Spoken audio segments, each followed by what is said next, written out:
Have you ever been told that speaking in tongues is not for today? Maybe you've heard people speak in tongues and it seemed weird. You thought to yourself, this is too strange to be God. Or maybe you believe that people can still speak in tongues today, but that it's not for everybody. Whether you're skeptical or intrigued, whether you speak in tongues or don't, my new book, 9 Lies People Believe About Speaking in Tongues, is the book for you. Get your copy wherever Christian books are sold and head over to stevebremner.com and click on the first link on the homepage for more information about how you can spread the word. Enjoy the show. Dropping some knowledge and a little love. This is the Fire on Your Head podcast with your host, Steve Bremner. Steve Bremner, missionary to Peru and blogger at stevebremner.com. The podcast where we tackle gray areas your pastor doesn't talk about. Ladies and gentlemen, Steve Bremner. Greetings. Welcome to Fire on Your Head. I'm Steve Bremner, and I'm your host for today. This is the podcast that's designed to melt your face off or just give you some stuff to think about. And I know it's been a little while. I'm not doing these episodes of the show as often as I would like to, but it's been a while since you've allowed me into your headphones and onto your smartphone, in your car, wherever it is you listen to this show. I hear more often than not from people, you listen to me while you commute. And I guess there's a lot of things we need to catch up on. So how's that thing you've been dealing with? Did you get it settled? Are you good? Are you bad? Are you struggling? Well, I'm glad you got that sorted out. I'm so glad to hear that. Do you remember a few months ago? I don't know, I think 2 months ago, or maybe more recently than that, I'd published on this feed, on this podcast, an episode with Dave Edwards. It was, I think we called it Wind in Your Hands or something like that. Fire on your head, wind in your hands, And you remember it was horrible quality? Well, today's episode is horrible quality too. The reason being, this is the second half of that conversation I had with Dave Edwards, and I don't remember what I said in the intro to the last show with him, but if my memory serves me, there was a morning in July. We talked for 3 hours on Skype, recorded about 2 hours of it. And the whole time, this mic I'm speaking to you in wasn't actually on. Or, I mean, it was on, but apparently in Skype, which I was recording in, that wasn't set to my microphone or something. And I was very embarrassed because I'm trying to get my voiceover business going, doing audiobooks. I finished one, and I'm starting another one finally.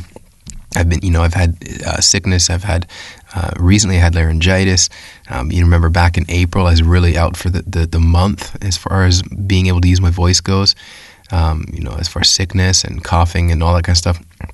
But anyway, so when I'm trying to do voiceover, the last thing I want to do is present an episode like today's episode of the podcast, where I'm just using the built-in mic on my Mac as a result. And because I was speaking into this microphone, I'm a little bit distant from the laptop. Not the laptop, but where the microphone is. So I don't sound up to par. And, Dave talks to me on Skype or whatever his laptop has. I think after 6 years of doing a podcast with Dave, it's time to make the leap. Maybe he should get a microphone. I don't know. But anyway, so today's episode is not up to today's episode, as far as sound quality goes, is not up to snuff. But Steve, why didn't you post that episode back to back? Why didn't you do part 1 week, part 2 the next week? And I said in that episode some developments that happened that made me question whether this conversation today was going to see the light of day. And I've finally got confirmation that I can let her rip. I can put this out there. And I'm going to be careful because I don't know what details I'm not really supposed to make public. But as many of you know, or at least regular listeners of this know, I published a book with Destiny Image called 9 Lies People Believe About Speaking in Tongues. I'd self-published it at the beginning of 2014. About a year later, it was approached by the publisher So it came out last February with them, and it's in bookstores. I've seen that it's in Bethel's bookstore now, out in Redding, California, and on their website. Amazon, bookstores all over North America, Europe. And that's great. I wasn't getting it in bookstores as a self-published author. And they oftentimes approach the people at It's Supernatural with Sid Roth. And I've had many guests on this podcast who have also been on Sid Roth, either before or after I've interviewed them, like Praying Medic and Shane Wall, and Bert Farias, Art Thomas, Jesse Berkey, others that I'm just not remembering. And so DI sent them my book, and apparently they've approached the producers a few times since the book came out, and there was some hesitation because of content on my website that looks like I'm a preterist. And I don't deny that I am, but it's not my ministry. It's not a hill I want to die on. It's not something I spend that much time on. And I've got 2 episodes of the podcast in 9 years that talk about it. So it's, if you were to, have a TV show and spend $150,000 an episode, and you have a certain criteria that you use when you're vetting potential guests, and for you, preterism or your end times views are a deal breaker, then I totally get where they're coming from for why I would not be a good guest for their show. So back in July, David and I recorded this episode, this conversation. We spent the first half of the call sharing some stuff that was on his heart, which comprised the last episode I had him on.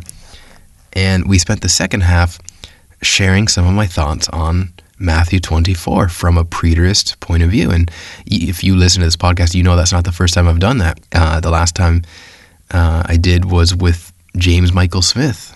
And you know what? I don't know if this is a spiritual thing, a demonic, attack, or it was God trying to stop me because, let's face it, being on Sid Roth launches your book, and I could use that kind of exposure. I would love to sell enough copies of this that the next time I have a manuscript, Destiny Image would want it because they could sell a lot of copies. So my contact at the publisher was telling me, well, we're going to be up there at the end of September. We'll pitch you one more time and see what happens. I personally thought it would be a long shot, but I didn't go and delete my posts or hide anything from my website. And apparently that didn't come up. That wasn't what made them take a pass on me. I guess there's a future guest they're going to have on to talk about speaking in tongues, and who has a lot more supernatural type of stories that you can kind of do those dramatizations that the people at Sid Roth do for their guests. And I thought it was a long shot, but I had this kind of wait and see approach that I was going to wait and see, up until September 27th, when I could find out conclusively if they would have me or not. Because if they would have me, that would be great. That would be, Lily and Jamina and I would be flown out to Charlotte for the taping. They put you up in the hotel. And as some of you know, I spent part of my life in Charlotte. I've visited many times over the years. I have a lot of contacts there. Fort Mill, South Carolina is where our American mission agency is, the World Outreach Center. So there's a lot of friends and contacts and people who might, say I'm on that show one day, I would have all these connections that would maybe make it out to a taping, or I'd get to visit and see while we're there. There was this thing in me that said, Steve, why do you bother, with this preterism stuff? It's not the popular view, but I'm a fan of truth. I go with what I feel like Scripture, facts, and scholarship lead me to conclude. I wouldn't have written my book on tongues if I didn't feel the way I did about it. And so, like I said, it's not a part of my ministry that I focus on. It's not something, it's not a hill I'm willing to die on. But I thought, what? If I could sell more books and be flown out there and see people I don't get to see, sure, I could just go delete these posts. But my friends at Destiny Image, and one of my friends, one of my acquaintances is is one of the producers on Sid Roth, all of them told me, just be yourself. Don't try to, make it happen. If it's God, it'll happen. But specifically, with the budget they have, as far as their production costs, I wouldn't have me on if I were them. So, it's not like I blame them. But so anyway, this episode sat in the can until I knew whether it was going to be in my best interest to publish it or not. And then, on the weekend, I was sitting down and I was editing this and kind of reminding myself and refreshing my memory just what kind of things came up in the conversation. And so to give you a primer, the key thing that I said to Dave, and then we spent 45 minutes talking about, or I told him I wanted to cover this, was that for me, preterism is much easier to defend than futurism. And if you don't know what those two terms are, if you believe in a post-trib rapture, pre-trib rapture, like everything has to get worse and then Jesus comes back and stuff, that's pretty much futurism, where you take the texts, what you do with the temple destruction in Matthew 24, and that happened in 70 AD. How you interpret that text is kind of like the pivot for what else you have to do with other scriptures in the New Testament, like 1 Thessalonians 4, 2 Thessalonians 2, the linchpin passages I talk about in my book, Why the Rapture is a Myth. I think I had 4 key passages, Matthew, Jesus coming on the clouds. And another thing I mentioned over and over again in this conversation is that book, Victorious Eschatology by Harold Eberle. I say over and over again Harold Eberle, but he co-wrote it, and his co-author is Dr. Martin Trench. So, Dr. Trench, if you're listening to this or you've ever heard or seen anything where I've referred to that book and I've never mentioned your name, my apologies. I've just had a brain fart all the time, and I follow Harold on Facebook, so you didn't accept my friend request, so I see him. He's under my radar more often. I remember that he has that work. They spend significant time talking about Matthew 24 and the satellite passages in Luke and Mark. I in recent years became familiar with Rapture List by Jonathan Welton, and his book is free online. I'll link to that in the show notes. But the time that I had, I started making this point, but I forgot. The time I had James Michael Smith on the podcast to talk about it, my microphone didn't work on that occasion either. I was kind of rushed and I got into the conversation with him and forgot to really double check and go through my checklist of things I do to make sure this show is ready. And so it's kind of like in the last 7 or 8 years, whenever I've recorded an interview without the microphone on properly, on each occasion we were talking about this very subject. So, take that for what it's worth. I don't blame the devil for everything. And then when I found out that there was a possibility I could get to be on Sid Roth, I was wondering if maybe, what if I am wrong? What if I'm wrong about how I read Matthew 24? This past weekend I got told, real scholars, believe the books of the Bible were dated, like John and Matthew and things were written in the 90s AD, after the temple destruction. Anyone who feels otherwise isn't a real scholar, whatever. But if you do subscribe or you're open-minded to some other ideas, like John wrote Revelation, possibly as early as 57 AD, then a lot of things make sense for what you do with passages where it looks like Jesus' prophecy didn't come true. Like I was telling Dave in this conversation, and you'll hear me flesh these ideas out even more, that preterism is much easier to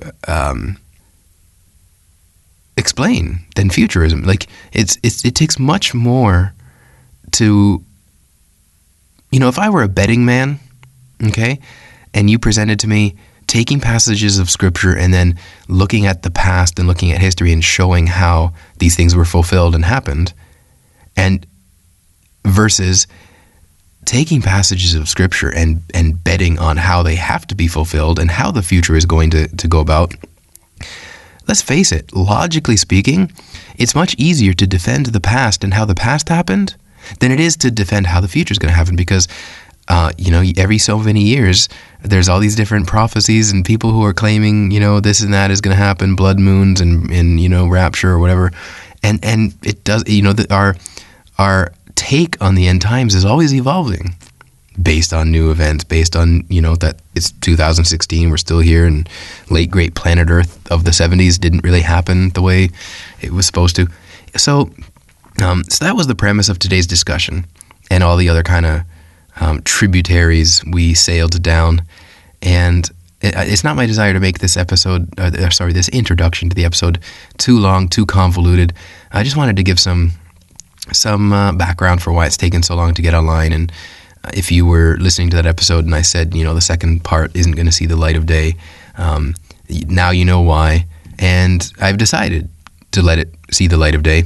I realize that more listeners of this than not are not in the same opinion as I am about end time stuff, and I don't let it be the thing that divides me from people. I saw somebody post something on Facebook on the weekend. The same person that told me that, well, real scholars, or the majority of scholars, all feel this way about the timing of the dates of when the Gospels were written.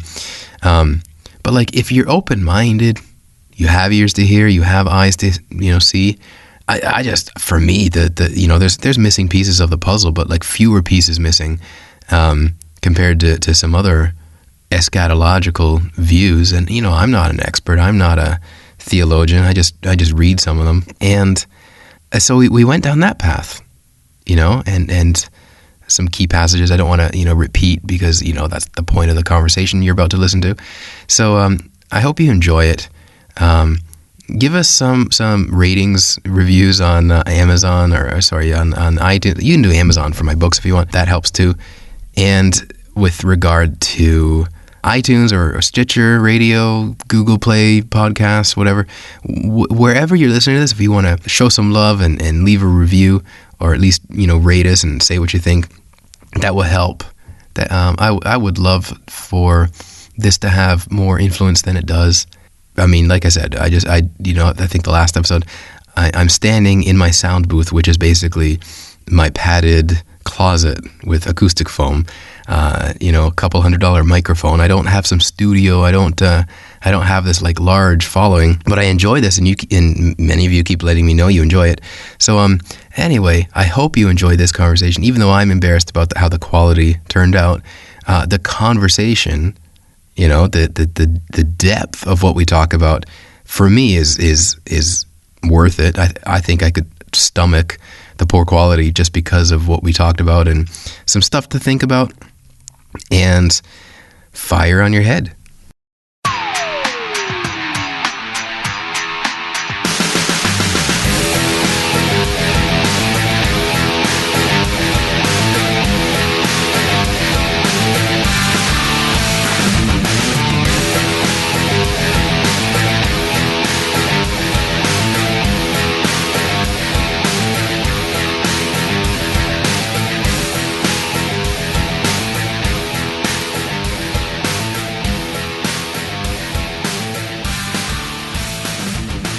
Greetings. Welcome to Fire in Your Head.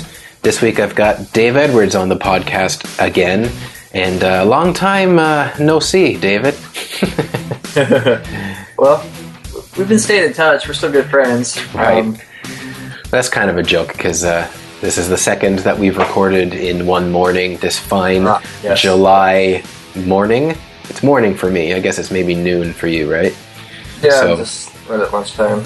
So, we had a good chat. I turned Dave loose to basically get his preach on, with me jumping in once in a while. And I don't know, I wanted to chat a little bit more. I didn't know if I would take this text to a monologue episode, or just run some ideas by you. But I know you don't buy into the rapture.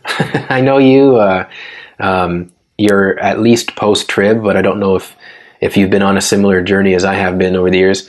And every year now, this is the second or third time in our ministry school I've taught. I guess it's the second year I've done this course we've called The History of Israel, right? And I go through from Joshua up to Ezra and Nehemiah and talk about like an overview for like 2 weeks of just the history of Israel, right? But I especially focus on how David wanted to build God a temple. God didn't let him, so Solomon built it. And for like the entire history of Israel existing as a nation, this temple or this location where the Lord dwelled is like central to their identity, central to their existence as a nation. It's like the capital of like the universe for them, politically and religiously. So like I really draw that out for like 2 weeks, and then kind of talk about some passages as we camp out in them, and then how big of a deal it was when that temple was destroyed, and how God saw to it that it was rebuilt. And I'm giving this a super, super short, kind of like overview of basically what I spent 2 weeks teaching, right? And so this year I did the same thing as normal, but with the last day, like we were scheduled to talk about the return of Christ. And it was actually scheduled earlier in the calendar, but I asked Mark if we could postpone it till sometime after I've taught this stuff about the temple, because so central to like end times theology or people's eschatology is Matthew 24 and the other the passage in Luke and Mark that are parallel to it, where Jesus talks about the destruction of the temple. And I've brought this up a couple times on the podcast. I think you and I have talked about it at least once. I know it was part of my chat with James Michael Smith when I had him on. And something interesting that hit me like a ton of bricks this last time I was teaching it, were a few key verses that they've always been there. You know what I mean? Like, when you read some passage of your Bible that's marked up all the snot and the pages are all crumpled because it's gotten a lot of use over the years, and you see something, you're like, that's always been there. How did I not notice it? Yeah, and totally. So you and I did a podcast with S.J. Hill about 5 years ago where, do you remember when we were done talking, he gave us both a copy of Victorious Eschatology by Harold Eberle? Yeah. So I have no idea if you read it or whatever. I haven't read the entirety of it. Right. First page of that book is wow. I mean, just the first page. I mean, it's wow heresy or wow good? Well, like it lays it out. Like yeah. So I couldn't put it down when I read it. I read it in like a few days back then, and I could never look at Matthew 24 the same ever again. I could never look at this stuff, And and he advocates what they call partial preterism in that book. And so like that really set me on a journey, because I know you and I have talked about the rapture. We've talked about post-trib versus pre-trib on the podcast. And but the thing with post-trib is it still has almost the same timeline of everything as pre-trib, right? The only difference being when there's a rapture. And then this preterism for the uninitiated or people who might be new to the podcast or you've heard it but you don't know what it's talking about. It's basically the idea that passages in the New Testament, such as Revelation, such as Matthew 24 here, that they were future for their listeners. So when Jesus was prophesying these things, they were future events that had yet to be fulfilled. But for us, 2,000 years later, reading the Bible, they were fulfilled. They happened. And so the difference between a preterist and someone who believes in futurism, as it's nicknamed or as it's called, is that the futurist will take these texts and say they have to happen yet in the future for us. They're end of times passages. Whereas a preterist says, well, the end of the age that Jesus is talking about is, when the temple was destroyed and the old covenant was really finally done. It was done away with when Jesus died on the cross, but there was still this generation overlap where once the temple was destroyed, there literally could be no more animal sacrifices and stuff like that. So that's just a primer. It's kind of repetitive stuff we've been talking about before. But David, every time I post something that kind of touches on this subject, somebody messages me or somebody will email me or somebody will comment on Facebook and be concerned that I'm off my rocker, or of all the things that, we could differ in opinion on, this is like the most heretical, right? Like, I remember when I used to listen to some futurist or, Jack Van Impe type of preachers, they would talk about preterists like that's the worst heresy you could believe, kind of like a Baptist talking about charismatics or whatever have you, right? So I'd never been open to the idea until SJ gave us that book. And then a few years ago, I read Raptureless by Jonathan Welton. And Matthew chapter 23 says this in verses 34, 35, and 36. Therefore, I am sending you prophets and wise men and teachers. Some of them you will kill and crucify, others you will flog in your synagogues and pursue from town to town. And so upon you will come all the righteous blood that has been shed on earth, from the blood of the righteous Abel to the blood of Zechariah, son of Berechiah, whom you murdered between the temple and the altar. I tell you the truth, all this will come upon this generation. And then he starts talking, like, in chapter 24, Jesus left the temple and was walking away when the disciples came up to him to call his attention to his buildings. Do you see all these things? He asked. I tell you the truth. Not one stone here will be left on another. Everyone will be thrown down. And in the school, I've just spent like 2 weeks really hammering on the temple and its importance and how God, it was a really big deal when his presence left it. At the end of when you're reading 2 Kings, when you read Ezekiel being carried in the Spirit and seeing the presence of God, the glory of God leave the temple, and these kind of things. Like, I tried it as best as I can to drive home the point how big of a deal that was.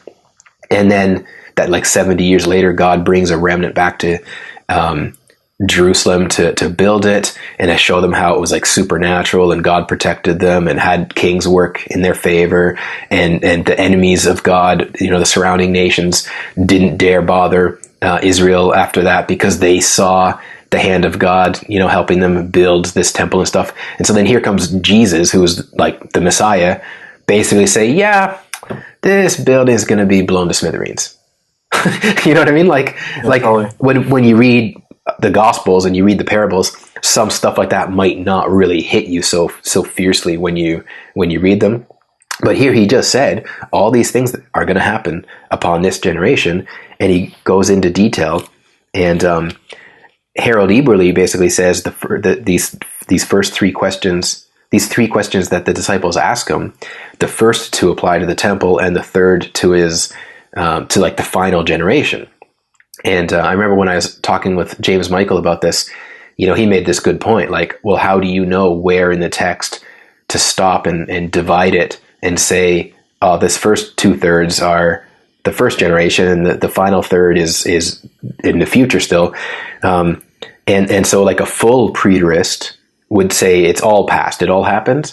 And Jonathan Welton has some stellar research in that book where he talks about the different signs Jesus said would happen, that and historically how things like this were documented as happening. And so I'm not going to go into that. I just wanted to touch on this one thing and get your reaction, even if it's a contradicting thought. I'm just bouncing these ideas off of someone. In verse 3 it says, as Jesus was sitting on the Mount of Olives, the disciples came to him privately. Tell us, they said, when will this happen, and what will be the sign of your coming and of the end of the age? And so it looks like those are three questions. Some people might say that where he says the sign of your coming and of the end of the age are like one double part question, whatever. And he goes on and says all this stuff. But then he says in verse 21, and so this is the real, how did I not notice this before kind of verse. He says, for then there will be great distress, unequaled from the beginning of the world until now. So when is now? I mean, obviously, it's now for when Jesus was saying this. So he says, for there will be great distress unequaled from the beginning of the world until now, and never to be equaled again. I'm pausing for effect for that to sink in, because like the futurist says, in the final days, it'll be so bad, it'll not be like anything that's ever happened before, and it's never going to happen again. And their way of reading that is saying, yes, of course, because it's the end, that the planet is going to basically go through a beating, and so that it won't be possible for anything like that to ever happen again. Whereas a preterist would take that text and say, yeah, what happens in 70 AD when the temple was finally destroyed within a generation, like Jesus said, something like that is going to be unequaled. It'll never happen like that again, and I've bounced this off of you before, and we've talked about in order for these passages to be yet future, there would have to be a temple built again in Israel so that it could be destroyed and fulfill these passages. So the reason I'm bouncing it off of you, because I can't remember your school of thought on this, but when I had Northwest Prophetic on, he was big into the idea that there's not multiple fulfillments of prophecy, like passages in the Old Testament that seem to apply to Israel don't need to be thrown into the future for another fulfillment. There's this where Jesus basically said it's not going to happen again. Like Jesus says himself, it's not, for there will be great distress unequaled from the beginning of the world until now, and never to be equaled again.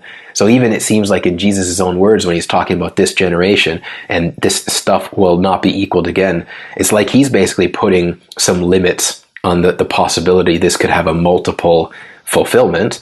So I'm still kind of decompressing, these little things like that, because I guess, well, I'll jump in and let you react or disagree if you want, whatever.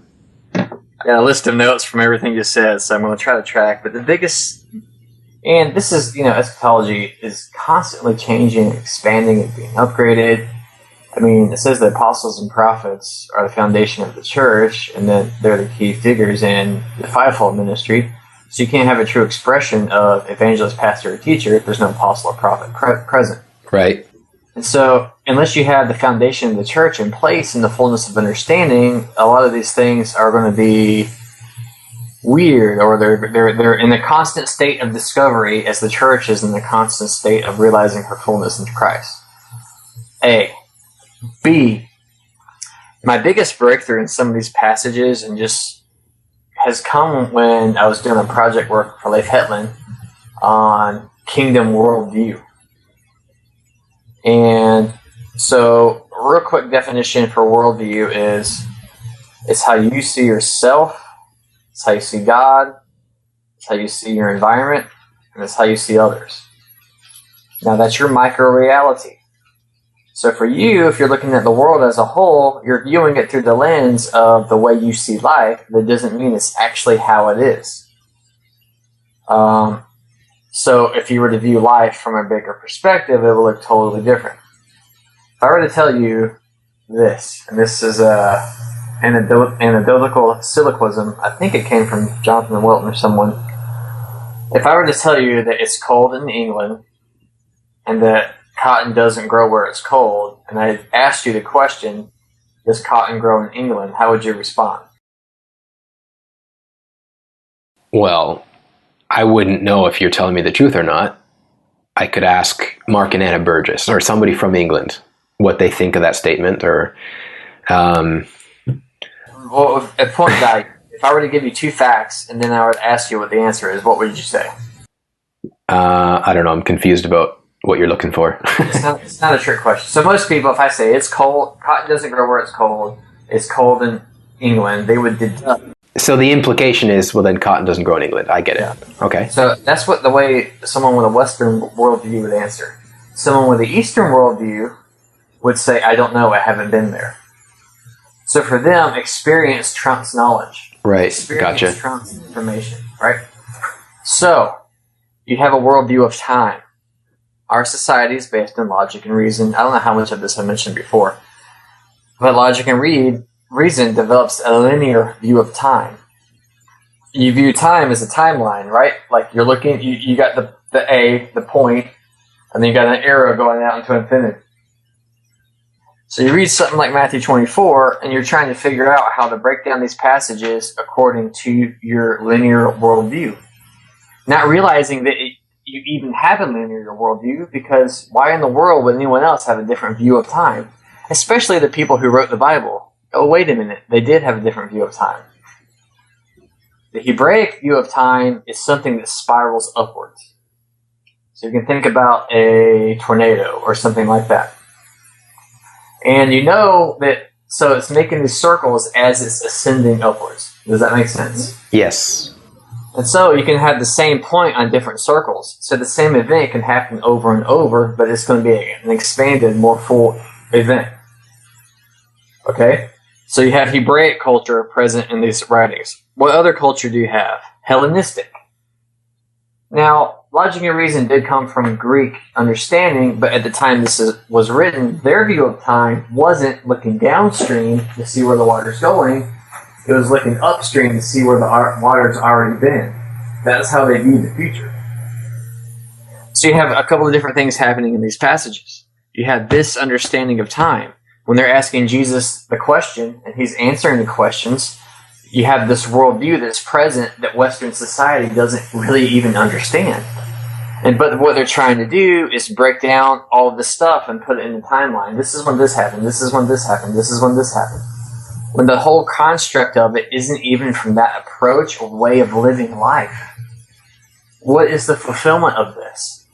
So when you see the word end times in the Bible, you know, especially in the Old Testament, it wasn't talking about this idea that Jesus is coming to reign in the earth. They didn't even know, they didn't have that as a grid. Their grid was the Messiah is going to restore the kingdom to Israel. But they didn't know at the time it was a spiritual kingdom. So when you see in the end times or the latter days, it was the days after the fulfillment. It was the days after the Messiah was here. This would be the new era. This would be the new Jesus age on the earth. Right. And so that's the age that we're living in.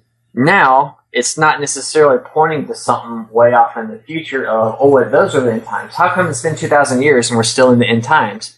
It's because we have a linear view of what end times means, not realizing that it's actually an epic season rather than some coming event on some dot on a timeline. Well, a preterist from, like, and I'm not saying I 100% buy into this, but the preterist will say that the end times that we're being referred to, or the way to answer that, is that before the temple was destroyed, you know, and they have a whole system where the 3.5 years before that happened was a great tribulation, and that the 37-year period from when Jesus made this prophecy to like when the temple was destroyed, they would say to you that was like the end of that age, the end of like the old covenant era, that there was that overlap of already, not yet kind of, but in that 3-4 decade period where much of like, and you know, even Jonathan Welton will tell you, or he'll spell out how much of the Bible was written earlier than is believed. You know, for example, like John didn't write Revelation in the 90s AD, but in the 60s AD and all that kind of stuff about Nero, not about Domitian. And they'll tell you end of the age or end of this age, depending on the translation you use, might say end times, refers to that era. So I'm just throwing that in there, that it doesn't mean we've been living in the end times for 2,000 years, but that end times was referring to that for the hearer, for the original audience. Yeah, and so that helps bring grid, but most Western Christians, we're in the end times. We could get raptured at any second. Right. You know, so I was referring to the broad, exclusive use of the word. But so yeah, people are making breakthrough with the understanding of that. So what do you have? You have people looking back at a document written 2,000 years ago and trying to understand it from a linear worldview. That came from that Enlightenment. It came from the age of logic and reason. Something happened when that age happened. Not getting the ins and outs of it, but you began to use logic and reason, was like, yay, God's real, Renaissance. Oh, wait a minute.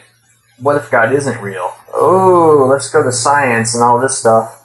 And then, so the leaders of the Reformation were like, oh, no, God is real. Let's use logic and reason as a worldview to stand against the the modernism, not postmodernism, but the modernization of saying God doesn't exist.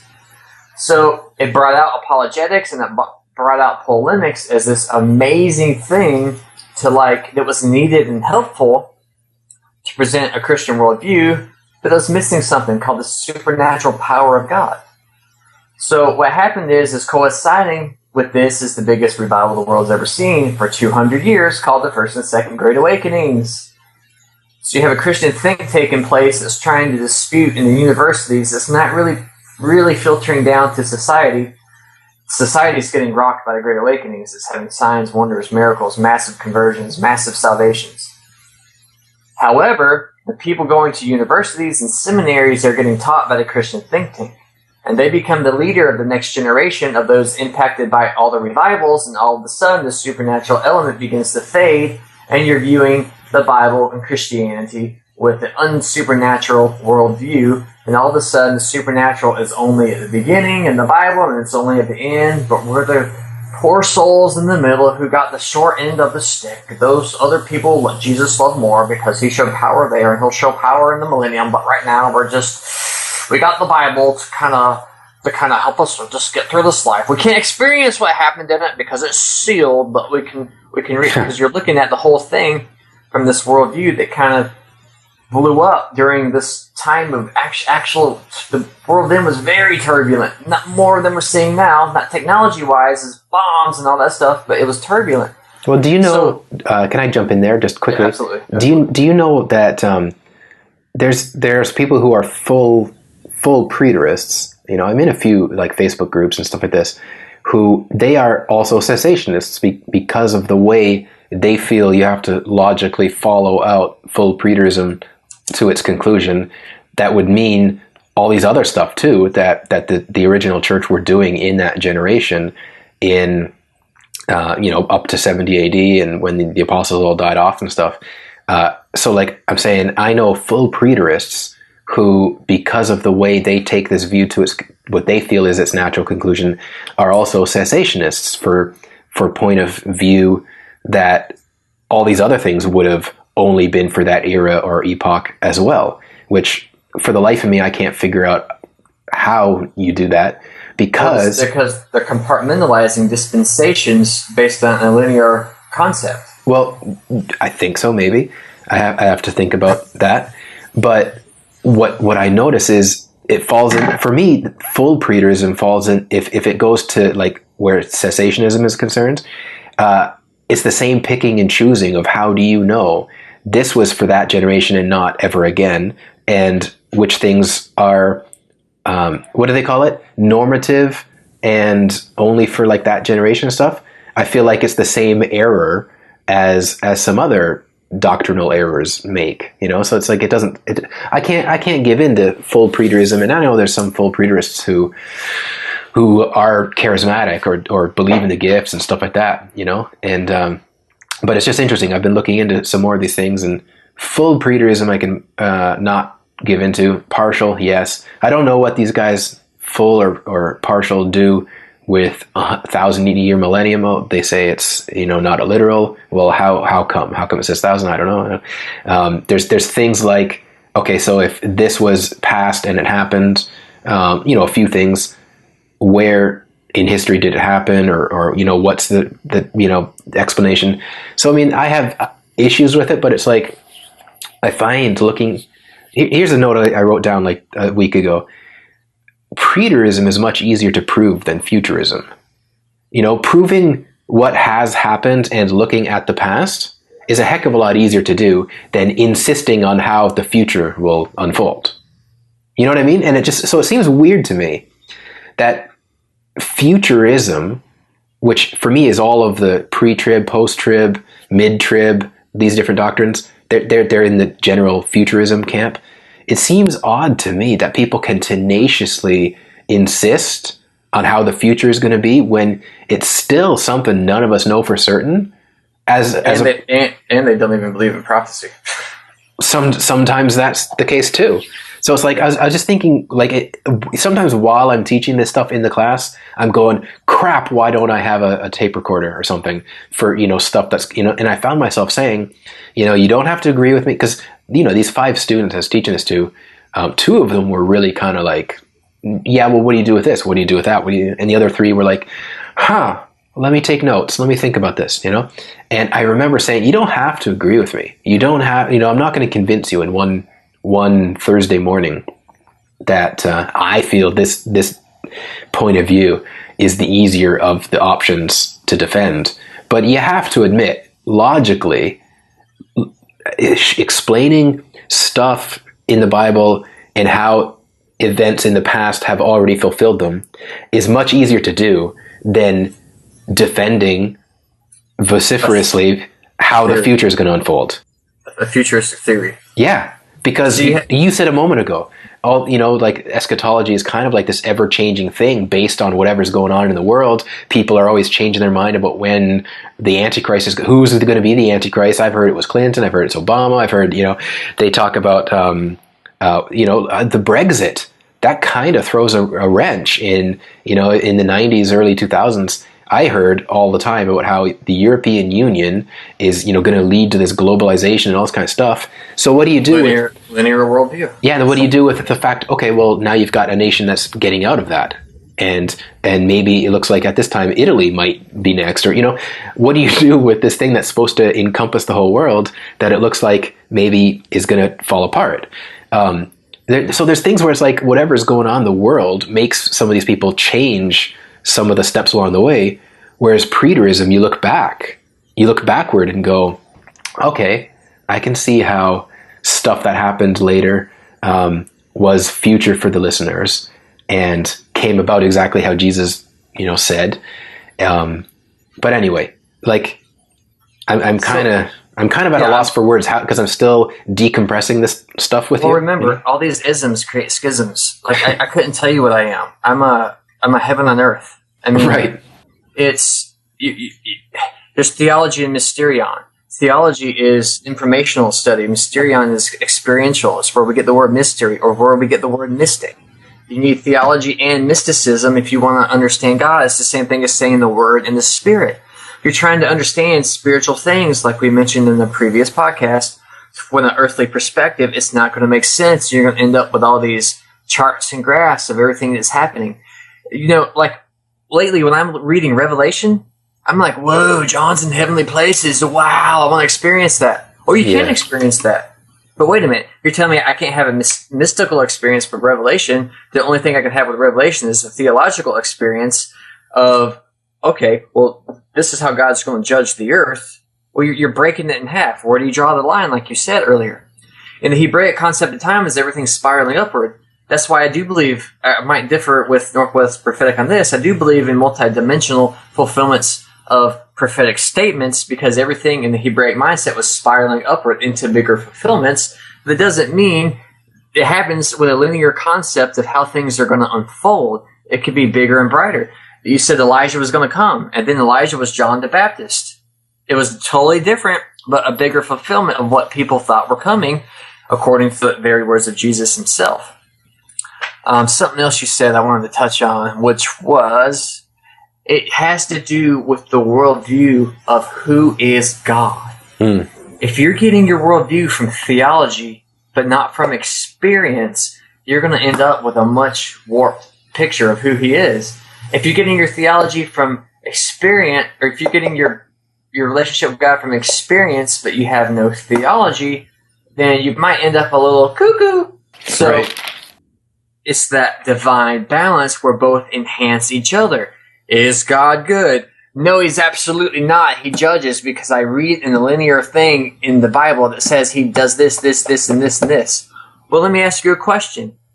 If you zoom out of that and see the big picture of why God created mankind in the first place and where's this whole ship going, is God good? Oh, well, yeah, I think he might be, because he wants us to be with him forever. Okay, so then from that perspective, you can start to analyze the trees in the forest and make sense of what the garden of creation was intended to look like. Instead of looking at this tree, this tree, this tree, but you have no bigger picture. You got broad, general, and inclusive. And most of the time, people are trying to describe the macro worldview with their inclusive realities. And so all they've heard their entire life, it's not their fault, but all they've ever been taught is the rapture's coming, God's going to judge the world. Well, when did that emerge? You had the Christian think tank that became the teachers for the next generation. As soon as that theology got set in place, World War I started. And this is where Eberly goes in his first page of his Victorious Eschatology, I believe, unless I'm mixing it up with Welton.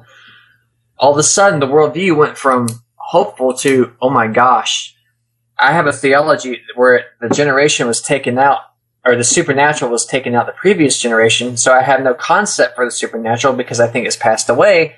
Now I'm going to look at the world. I have no supernatural hope. It's all natural. Everything must be going into a shit basket, so hopefully Jesus is going to rapture us before he gets out of here. And somebody stands up and prophesies that, and everyone's like, oh, that sounds fantastic.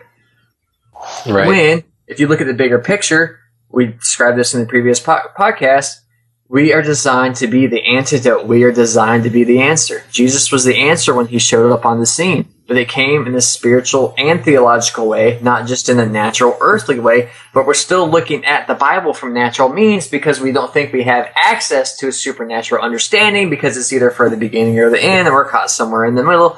So we have these unnoticed, unrealized lenses that we're dissecting all Matthew 24, Luke 21, Revelation. We're reading all of it through those lenses, and we end up with schisms, differences of opinions. It's the same reason we have denominations dividing around what we believe. Right. We feel like before you go off on another direction, let me jump on that.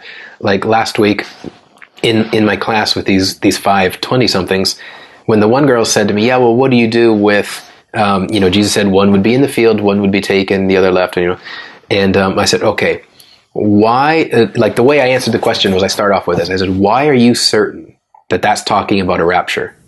I don't know. Well, think about it. You're presenting that question to me because I'm giving you information that contradicts what you've thought all along. But tell me for 1 minute, where did you learn, or how come you've reached the idea this passage is talking about that? She kind of looked at me like, how are you answering my question?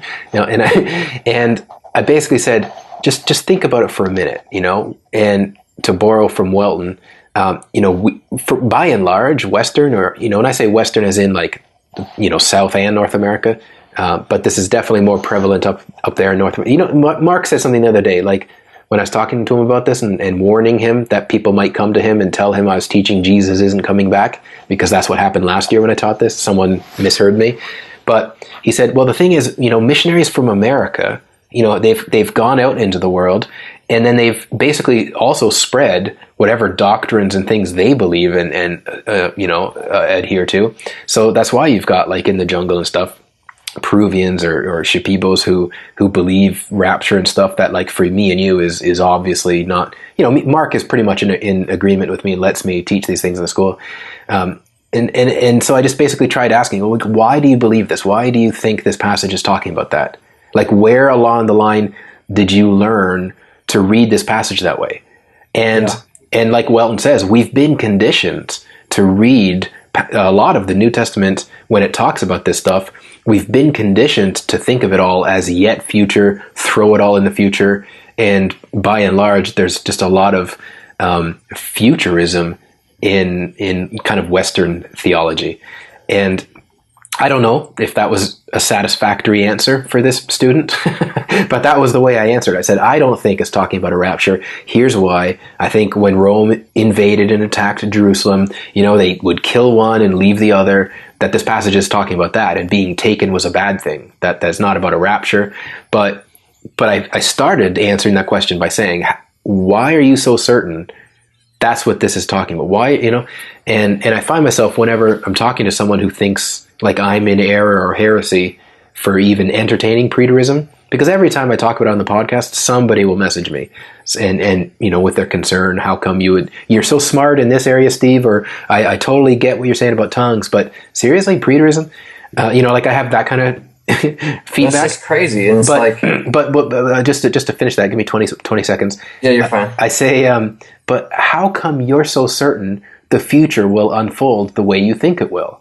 You know what I mean? Like, it's so much harder to prove and be dogmatic about. Like, I'm not willing to be dogmatic about how the future will unfold. Even preterism is something I'm just still hashing out. Like, I'm not dogmatic about it, but I definitely think there's passages we take, like, for example, doing all my research for that school, the classes on the history of Israel, I think there's passages that talked about when God was going to take Israel out of the nations and return them to their own land, that it was talking about what did happen under, Cyrus, king of Persia, when he sent Israel back to build their city again.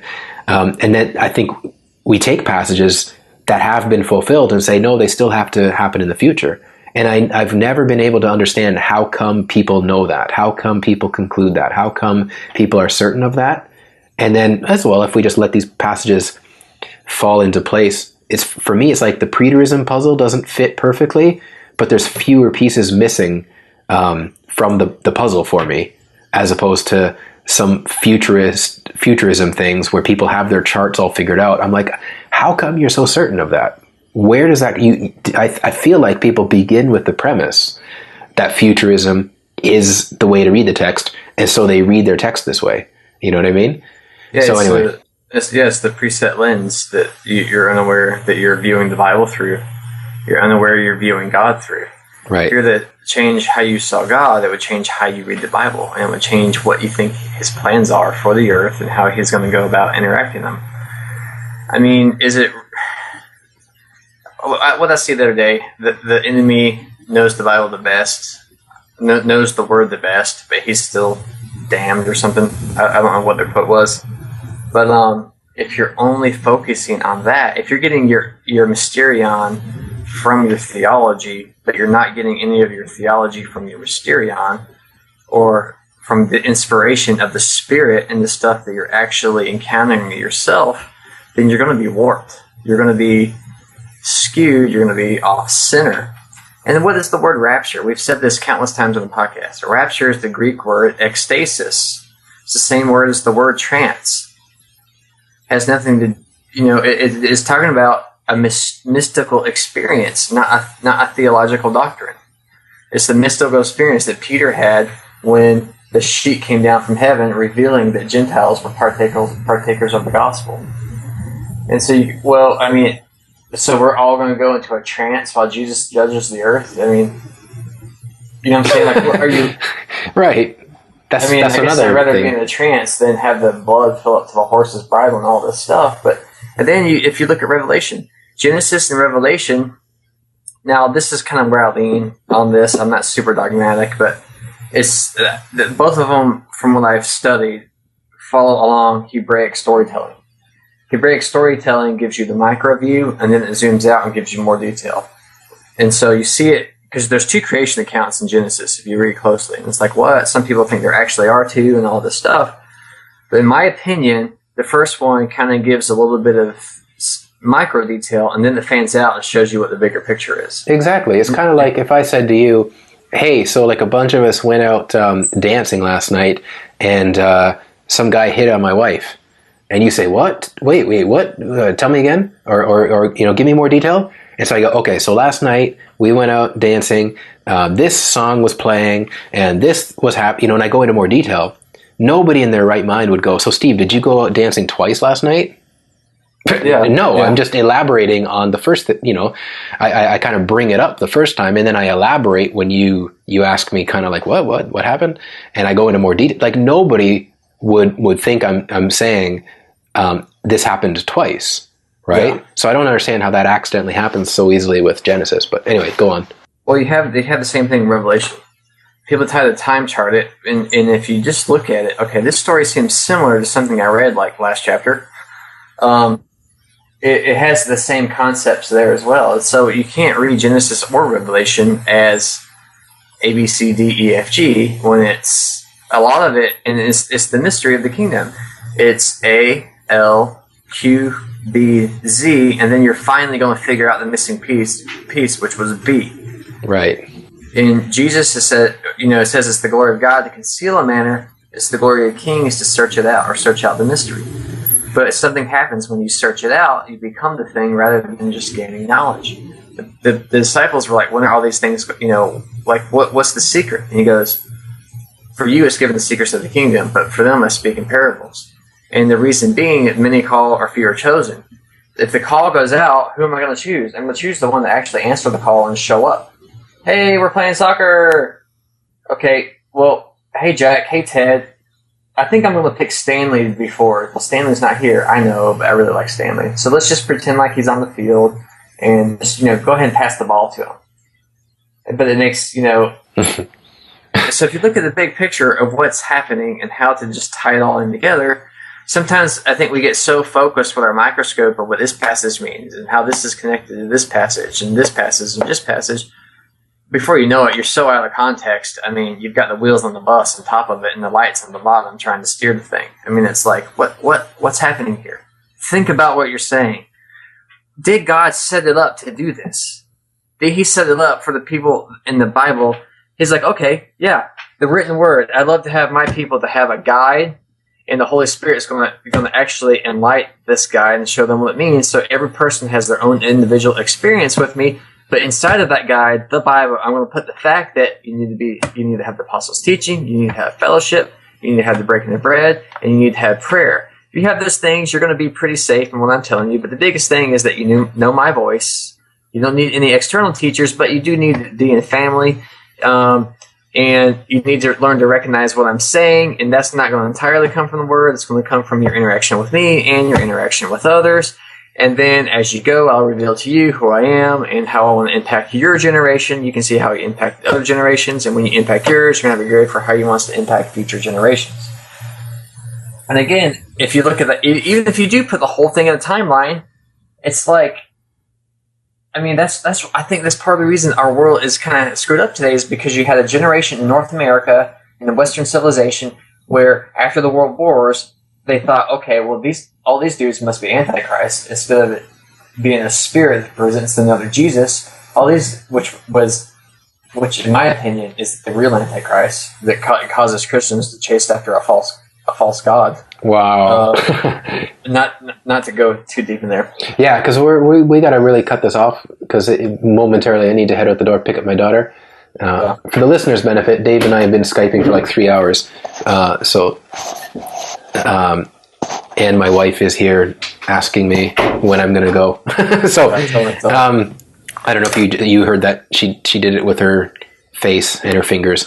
So anyway, that communication between spouses that only the spouses know what's going on. But that's a heavy revy because if you don't understand how God speaks to you that way, yeah, then you're not going to have His heart.